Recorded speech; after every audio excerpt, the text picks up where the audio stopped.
دوستوں، ایک روز اللہ کے فرشتے انسانی صورت میں حضرت ابراہیم علیہ السلام کے پاس مہمان بن کر آئے۔ آپ ابراہیم علیہ السلام نے انہیں دیکھ کر عزت اور مسکراہٹ کے ساتھ استقبال کیا۔ آپ نے فوراً اپنی روایتی مہمان نوازی دکھاتے ہوئے فرمایا، تھوڑی دیر رکیں، میں آپ کے لیے کچھ حاضر کرتا ہوں۔ پھر حضرت ابراہیم علیہ السلام نے دسترخوان پیش کیا، مگر انہوں نے دیکھا کہ مہمان ہاتھ آگے نہیں بڑھا رہے اور کھانے کو چھو بھی نہیں رہے۔ آپ کے چہرے پر فکر کی لکیر ابھر رہی۔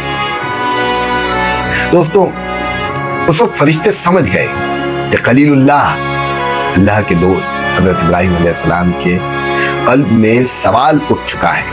تب انہوں نے فرمایا، گھبرائے نہیں، ہم اللہ کے فرشتے ہیں۔ اور ساتھ ہی آپ علیہ السلام کو ایک بیٹے کی خوشخبری دی۔ حضرت ابراہیم علیہ السلام کا دل خوش ہو گیا اور شکر کی مسکراہٹ لوٹ آئی۔ خوشخبری کے بعد فرشتوں نے اگلا فیصلہ بھی سنایا۔ ہم اب ایک ایسی بستی کی طرف جا رہے ہیں جو حد سے زیادہ فساد اور بے حیائی میں ڈوب چکی ہے۔ وہاں ایک نبی تشریف فرما ہے، حضرت لوط علیہ السلام، اور ہم ان کی قوم کو تباہ کرنے بھیجے گئے ہیں۔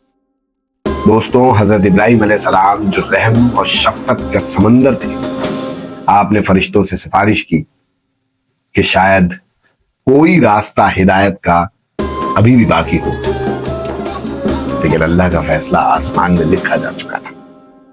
ہدایت کی مہلت پوری ہو چکی تھی اور فرشتے وہاں سے نکل پڑے۔